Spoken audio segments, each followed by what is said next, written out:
श्री सूर्यमंडलस्तोत्रम् ध्यानम्। नमः सवित्रे जगदेक चक्षुषे जगत प्रसूति स्थितिनाश हेतवे त्रयीमयाय त्रिगुणात्मधारिणे विरंचि नारायण शंकरात्मने। नमोस्तु सूर्याय सहस्ररश्मये सहस्रशाखान्वित संभवात्मने सहस्रयोगोद्भव भाव भागिने सहस्रसंख्यायुगधारिणे नमः। यनमण्डलं दीप्तिकरं विशालं रत्नप्रभं तीव्रमनादिरूपं दारिद्र्यदुःखक्षयकारणं च पुनातु मां तत्सवितुर्वरेण्यं। यनमण्डलं देवगणैः सुपूजितं विप्रैः स्तुतं भावनमुक्तिकोविदं तं देवदेवं प्रणमामि सूर्यं पुनातु मां तत्सवितुर्वरेण्यं। यनमण्डलं ज्ञानघनं त्वगम्यं त्रैलोक्यपूज्यं त्रिगुणात्मरूपं समस्ततेजोमय दिव्यरूपं पुनातु मां तत्सवितुर्वरेण्यं। यनमण्डलं गूढमतिप्रबोधं धर्मस्य वृद्धिं कुरुते जनानां यत्सर्वपापक्षयकारणं च पुनातु मां तत्सवितुर्वरेण्यं। यनमण्डलं व्याधिविनाशदक्षं यद्यज्ञजुः सामसु सम्प्रगीतं प्रकाशितं येन च भूर्भुवः स्वः पुनातु मां तत्सवितुर्वरेण्यं। यनमण्डलं वेदविदो वदन्ति गायन्ति यच्चारणसिद्धसङ्घाः यद्योगिनो योगजुषां च सङ्घाः पुनातु मां तत्सवितुर्वरेण्यं। यनमण्डलं सर्वजनैश्च पूजितं ज्योतिश्च कुर्यादिहमर्त्यलोके यत्कालकालाद्यमनादिरूपं पुनातु मां तत्सवितुर्वरेण्यं। यनमण्डलं विष्णुचातुर्मुखाख्यं यदक्षरं पापहरं जनानां यत्कालकल्पक्षयकारणं च पुनातु मां तत्सवितुर्वरेण्यं। यनमण्डलं विश्वसृजं प्रसिद्धं उत्पत्तिरक्षाप्रलय प्रगल्भं यस्मिन् जगत् संहरतेऽखिलं च पुनातु मां तत्सवितुर्वरेण्यं।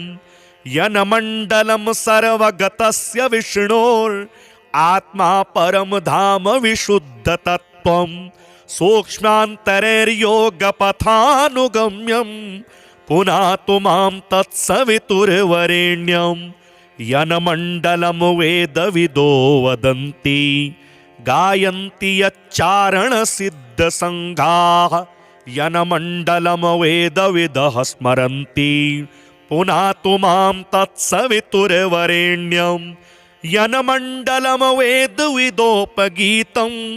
यद्योगिनां योगपथानुगम्यं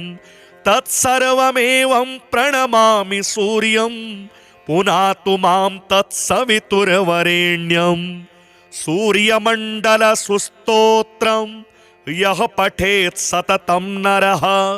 सर्वपापविशुद्धात्मा सूर्यलोके महीयते। नमः सवित्रे जगदेक चक्षुषे जगत प्रसूति स्थितिनाश हेतवे त्रयीमयाय त्रिगुणात्मधारिणे विरंचि नारायण शंकरात्मने। नमोस्तु सूर्याय सहस्ररश्मये सहस्रशाखान्वित संभवात्मने सहस्रयोगोद्भव भाव भागिने सहस्रसंख्यायुगधारिणे नमः। यनमण्डलं दीप्तिकरं विशालं रत्नप्रभं तीव्रमनादिरूपं दारिद्र्यदुःखक्षयकारणं च पुनातु मां तत्सवितुर्वरेण्यं। यनमण्डलं देवगणैः सुपूजितं विप्रैः स्तुतं भावनमुक्तिकोविदं तं देवदेवं प्रणमामि सूर्यं पुनातु मां तत्सवितुर्वरेण्यं यनमण्डलं ज्ञानघनं त्वगम्यं त्रैलोक्यपूज्यं त्रिगुणात्मरूपं समस्ततेजोमय दिव्यरूपं पुनातु मां तत्सवितुर्वरेण्यं यनमण्डलं गूढमतिप्रबोधं धर्मस्य वृद्धिं कुरुते जनानां यत्सर्वपापक्षयकारणं च पुनातु मां तत्सवितुर्वरेण्यं यनमण्डलं व्याधिविनाशदक्षं यद्रज्ञजुः सामसु सम्प्रगीतं प्रकाशितं येन च भूर्भुवः स्वः पुनातु मां तत्सवितुर्वरेण्यं यनमण्डलं वेदविदो वदन्ति गायन्ति यच्चारणसिद्धसङ्घाः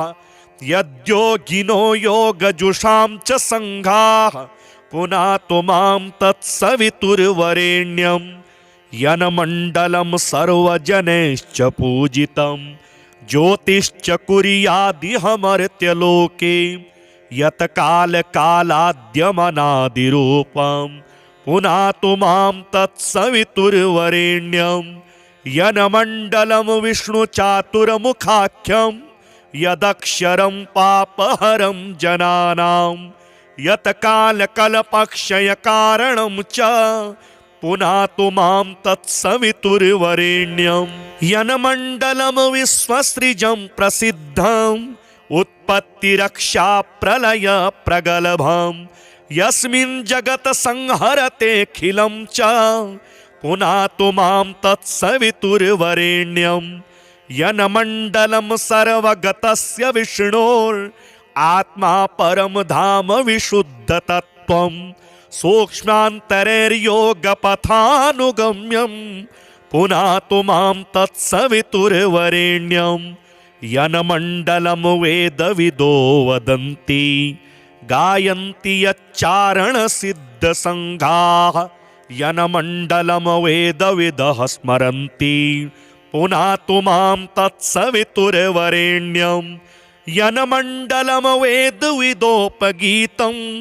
यद्योगिनां योगपथानुगम्यं तत्सर्वमेवं प्रणमामि सूर्यं पुनातु मां तत्सवितुर्वरेण्यं सूर्यमण्डलसुस्तोत्रं यः पठेत् सततं नरः सर्वपापविशुद्धात्मा सूर्यलोके महीयते नमः सवित्रे जगदेकचक्षुषे जगत्प्रसूतिस्थितिनाशहेतवे त्रयीमयाय त्रिगुणात्मधारिणे विरञ्चिनारायण शङ्करात्मने नमोऽस्तु सूर्याय सहस्ररश्मये सहस्रशाखान्वितसम्भवात्मने सहस्रयोगोद्भवभावभागिने सहस्रसङ्ख्यायुगधारिणे नमः यनमण्डलं दीप्तिकरं विशालं रत्नप्रभं तीव्रमनादिरूपं दारिद्र्यदुःखक्षयकारणं च पुनातु मां तत्सवितुर्वरेण्यं यनमण्डलं देवगणैः सुपूजितं विप्रैः स्तुतं भावनमुक्तिकोविदं तं देवदेवं प्रणमामि सूर्यं पुनातु मां तत्सवितुर्वरेण्यं यनमण्डलं ज्ञानघनं त्वगम्यं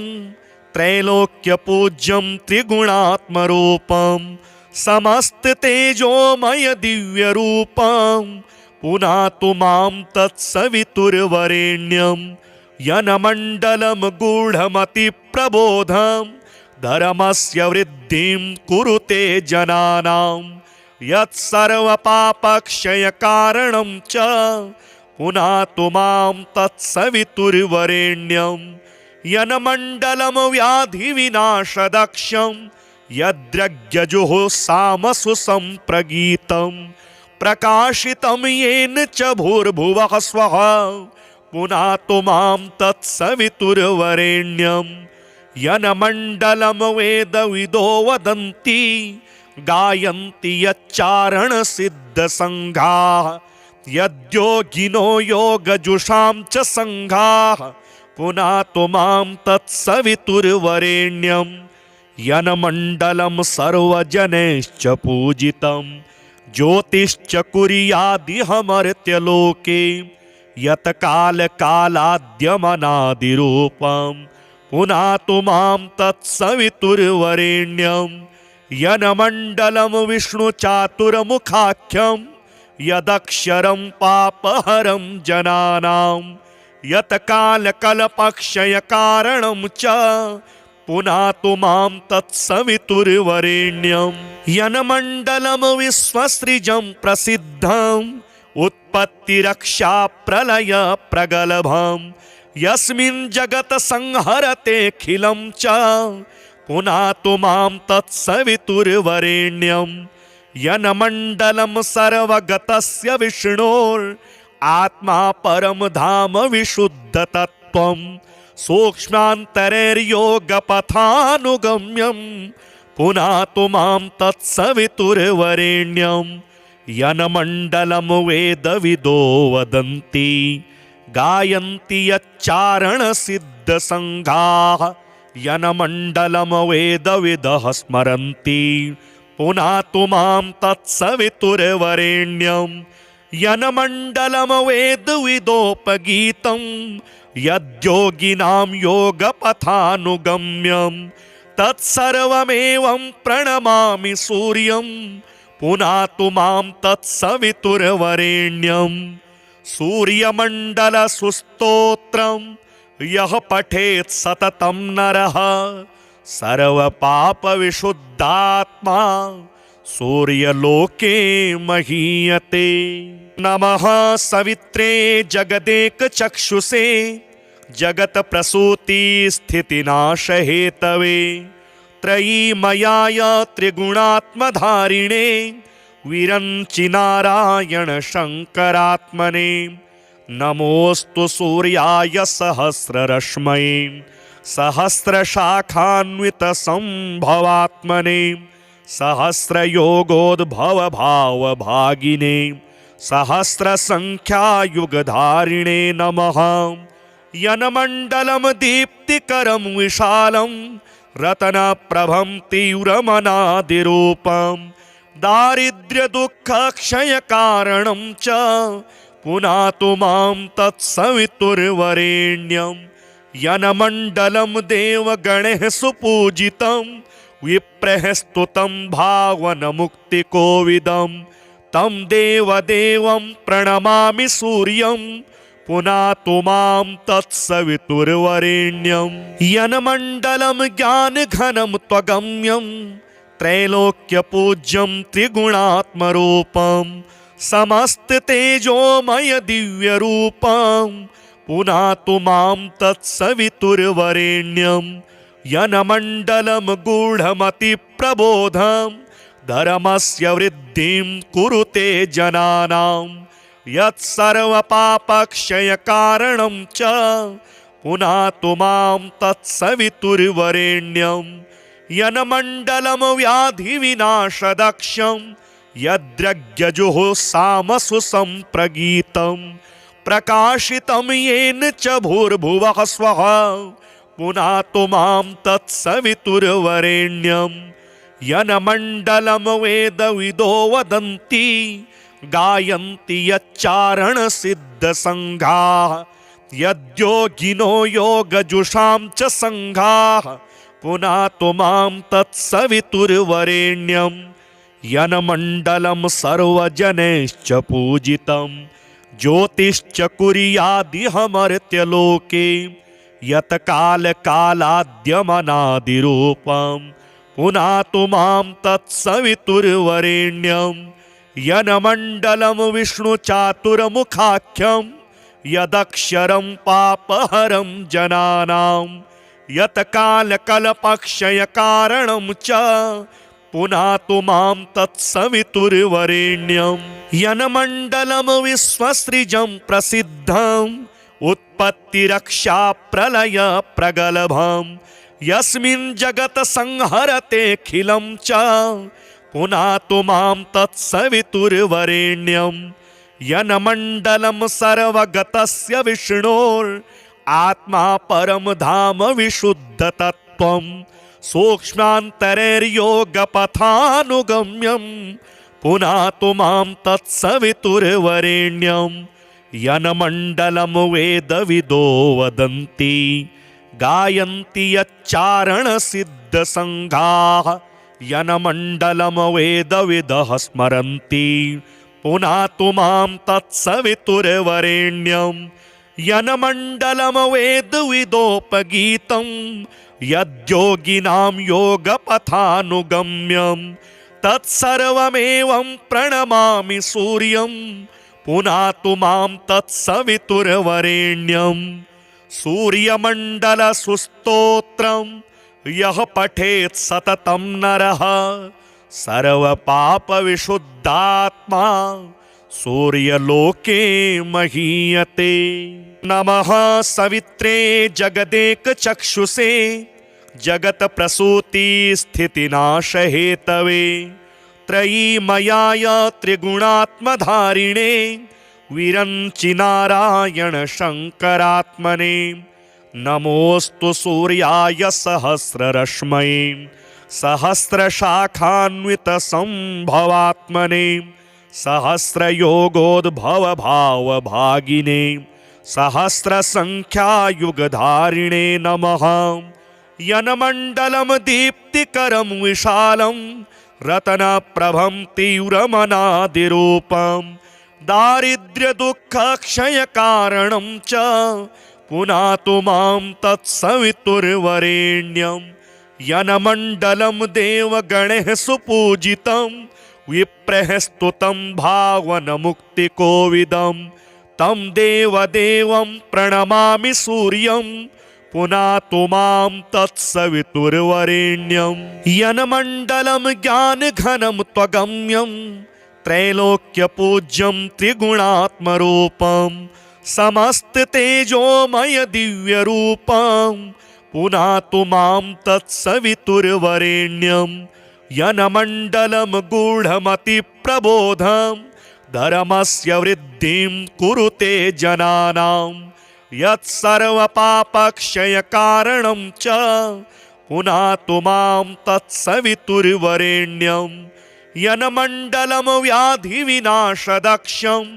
यद्रज्ञजुः सम्प्रगीतं प्रकाशितं येन च भूर्भुवः स्वः पुनातु मां तत्सवितुर्वरेण्यं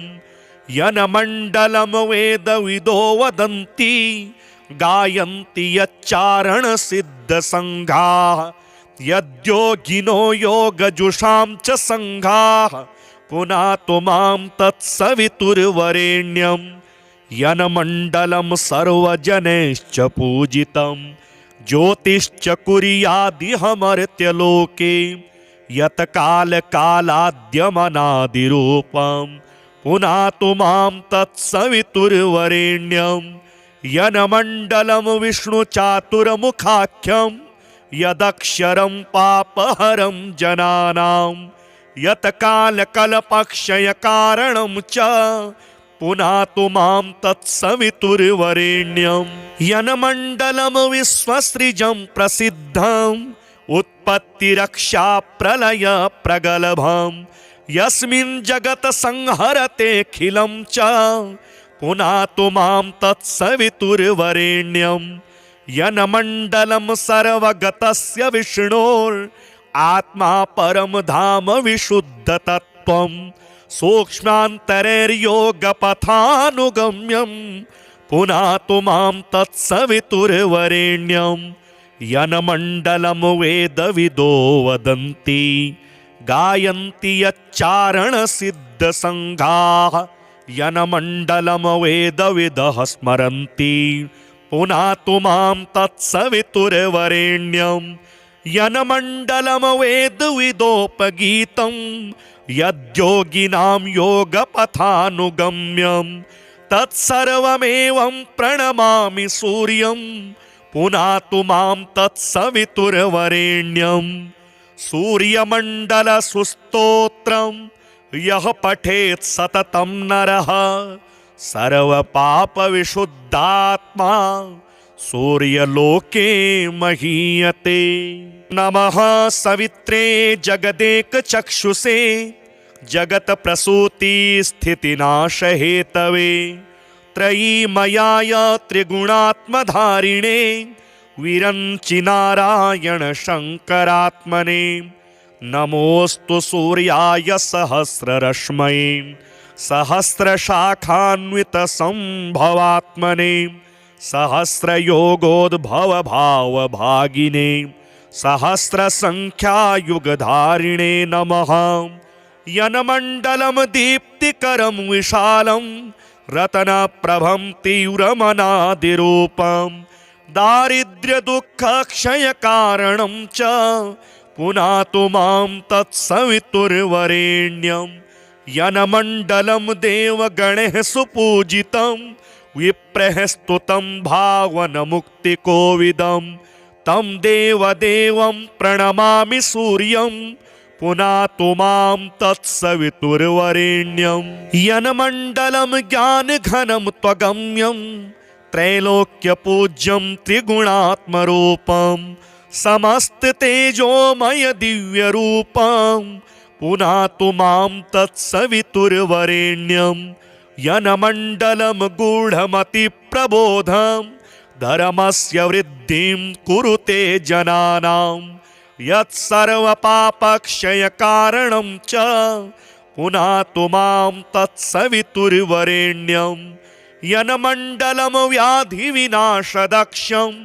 यद्यज्ञजुः सामसु सम्प्रगीतं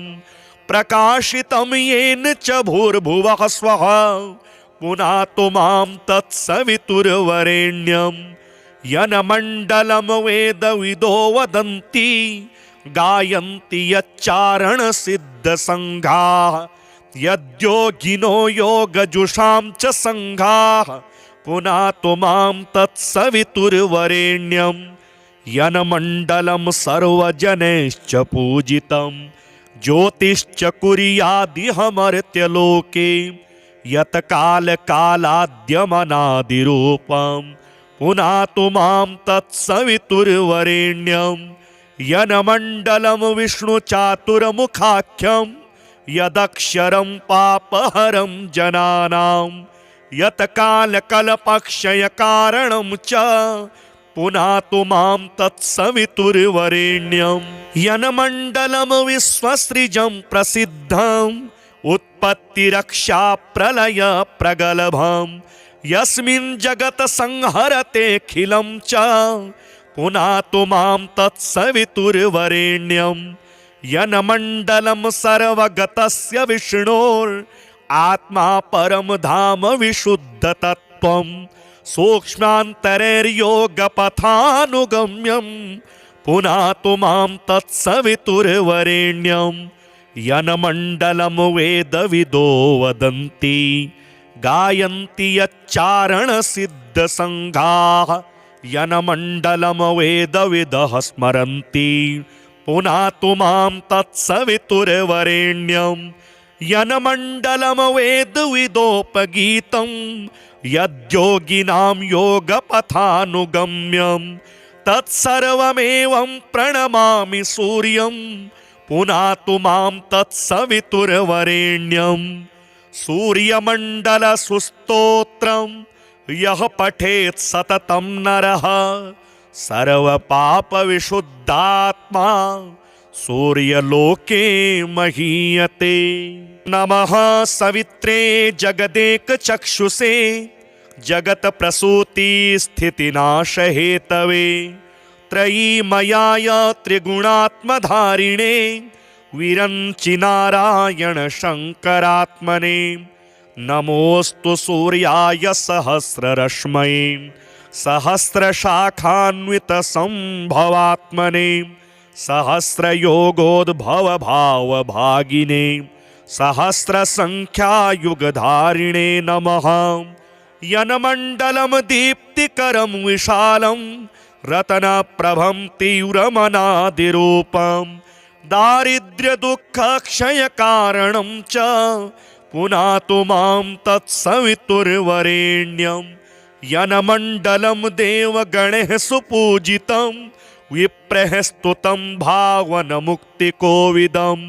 तं देवदेवं प्रणमामि सूर्यं पुनातु मां तत्सवितुर्वरेण्यं। यन्मण्डलं ज्ञानघनं त्वगम्यं त्रैलोक्यपूज्यं त्रिगुणात्मरूपं समस्ततेजोमय दिव्यरूपं पुनातु मां तत्सवितुर्वरेण्यं। यन्मण्डलं गूढमतिप्रबोधं धर्मस्य वृद्धिं कुरुते जनानां यत्सर्वपापक्षयकारणं च पुनातु मां तत्सवितुर्वरेण्यं। यन्मण्डलं व्याधिविनाशदक्षं यद्यज्ञजुः सामसु सम्प्रगीतं प्रकाशितं येन च भूर्भुवः स्वः पुनातु मां तत्सवितुर्वरेण्यं। यन्मण्डलं वेदविदो वदन्ति गायन्ति यच्चारणसिद्धसङ्घाः यद्योगिनो योगजुषां च सङ्घाः पुनातु मां तत्सवितुर्वरेण्यं। यन्मण्डलं सर्वजनैश्च पूजितं ज्योतिश्च कुर्यादिहमर्त्यलोके यत्कालकालाद्यमनादिरूपं पुनातु मां तत्सवितुर्वरेण्यं। यन्मण्डलं विष्णुचातुर्मुखाख्यं यदक्षरं पापहरं जनानां यत्कालकल्पक्षयकारणं च पुनातु मां तत्सवितुर्वरेण्यं। यन्मण्डलं विश्वसृजं प्रसिद्धं उत्पत्तिरक्षाप्रलयप्रगल्भं यस्मिन् जगत् संहरतेऽखिलं च पुनातु मां तत्सवितुर्वरेण्यं। यन्मण्डलं सर्वगतस्य विष्णोरात्मा परं धाम विशुद्धतत्त्वं सूक्ष्मान्तरैर्योगपथानुगम्यं पुनातु मां तत्सवितुर्वरेण्यं। यन्मण्डलं वेदविदो वदन्ति गायन्ति यच्चारणसिद्धसङ्घाः यन्मण्डलं वेदविदः स्मरन्ति पुनातु मां तत्सवितुर्वरेण्यं। यन्मण्डलं वेदविदोपगीतं यद्योगिनां योगपथानुगम्यं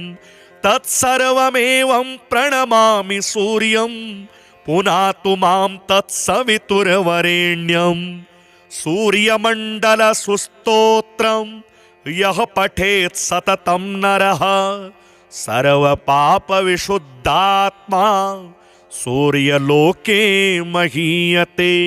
नमः सवित्रे जगदेकचक्षुषे जगत्प्रसूतिस्थितिनाशहेतवे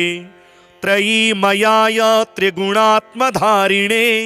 विरञ्चिनारायण शङ्करात्मने नमोऽस्तु सूर्याय सहस्ररश्मये सहस्रशाखान्वितसम्भवात्मने सहस्रयोगोद्भवभावभागिने सहस्रसङ्ख्यायुगधारिणे नमः। यन्मण्डलं दीप्तिकरं विशालं रत्नप्रभं तीव्रमनादिरूपं दारिद्र्यदुःखक्षयकारणं च पुनातु मां तत्सवितुर्वरेण्यं। यन्मण्डलं देवगणैः सुपूजितं विप्रैः स्तुतं भावनमुक्तिकोविदं तं देवदेवं प्रणमामि सूर्यं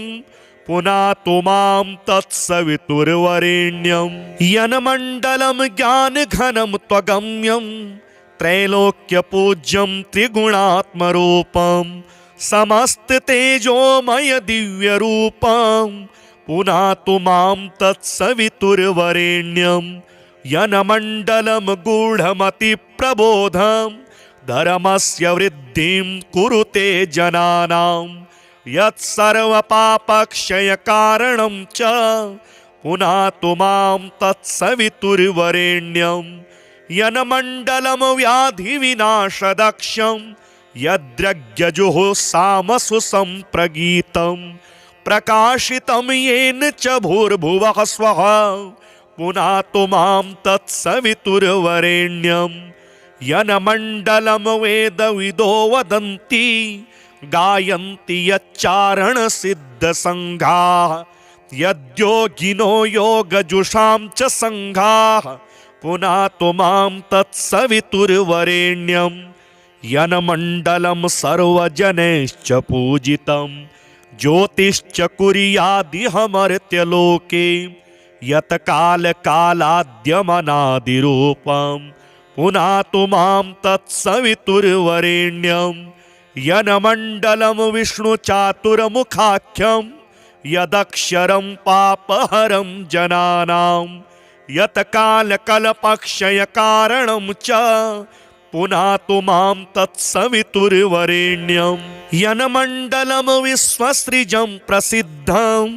उत्पत्तिरक्षा प्रलय प्रगल्भं यस्मिन् जगत् संहरतेऽखिलं च पुनातु मां तत्सवितुर्वरेण्यं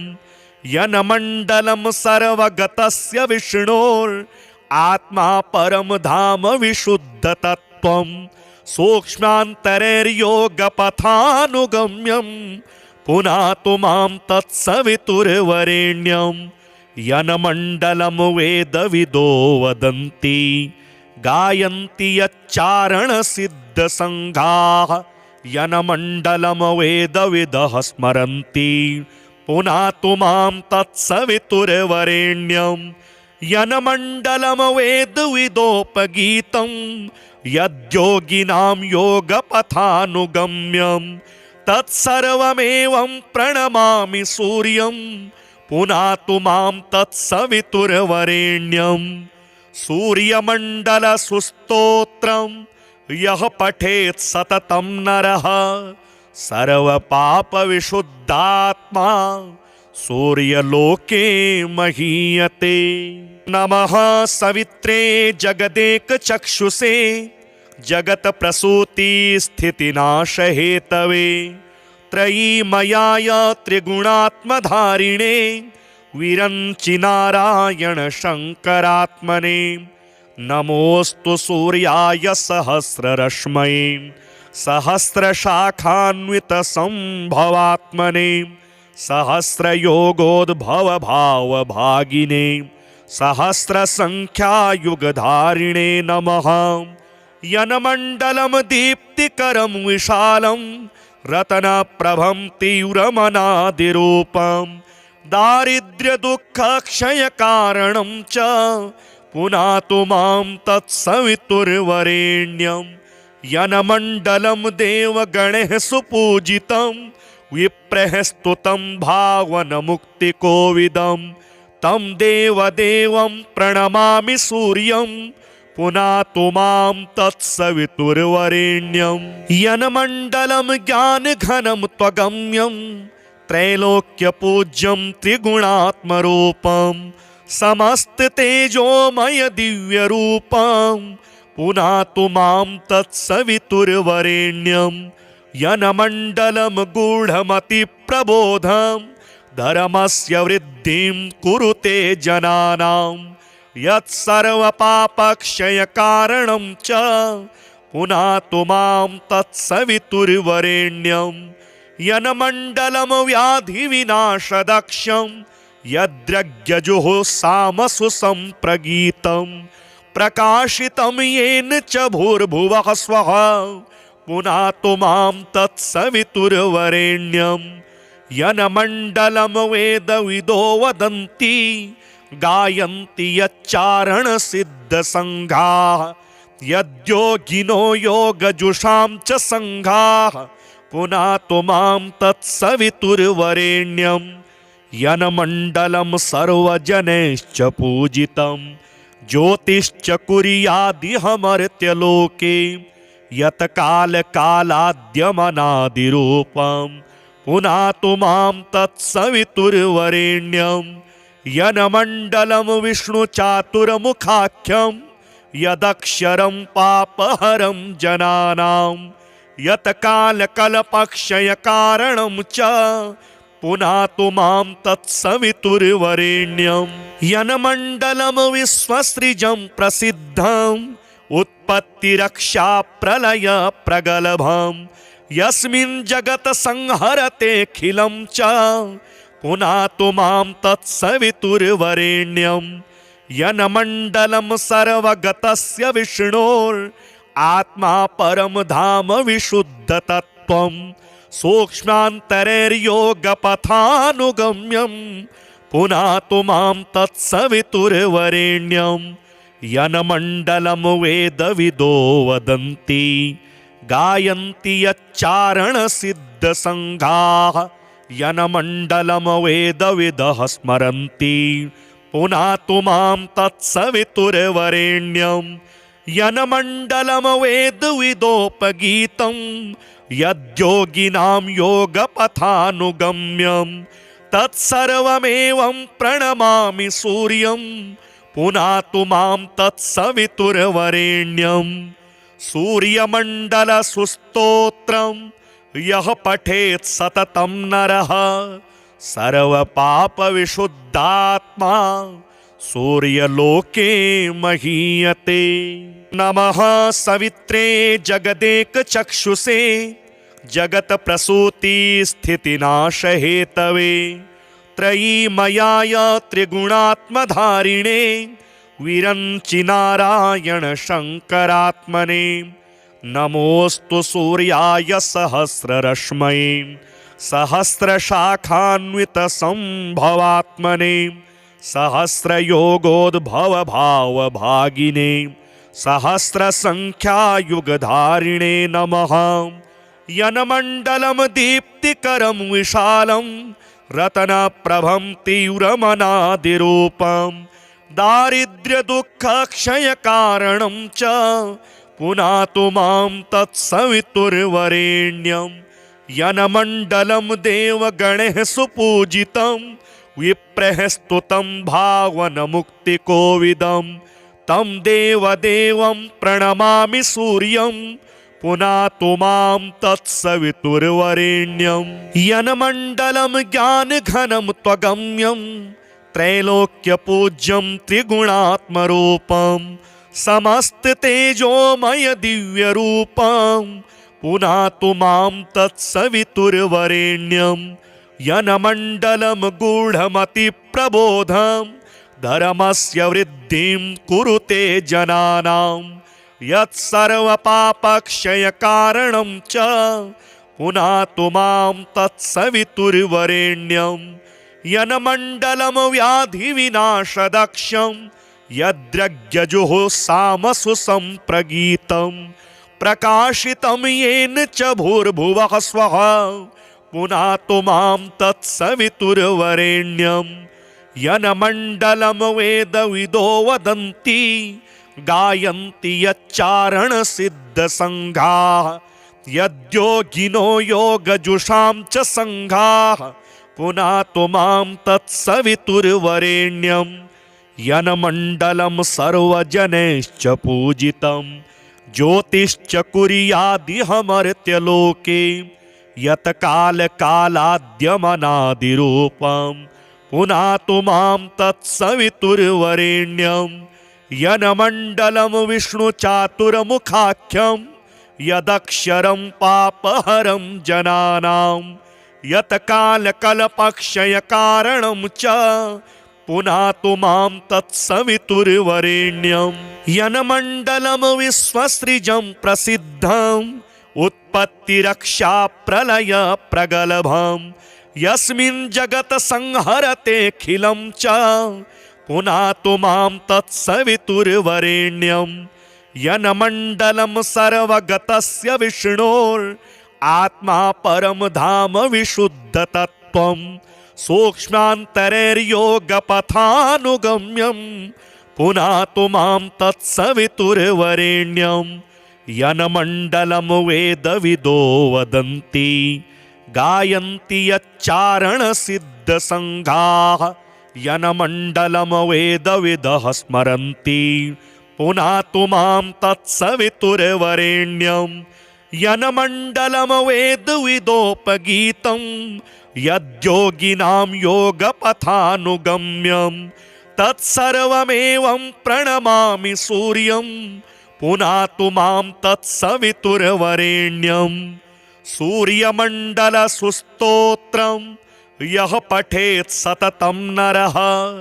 सर्वपापविशुद्धात्मा सूर्यलोके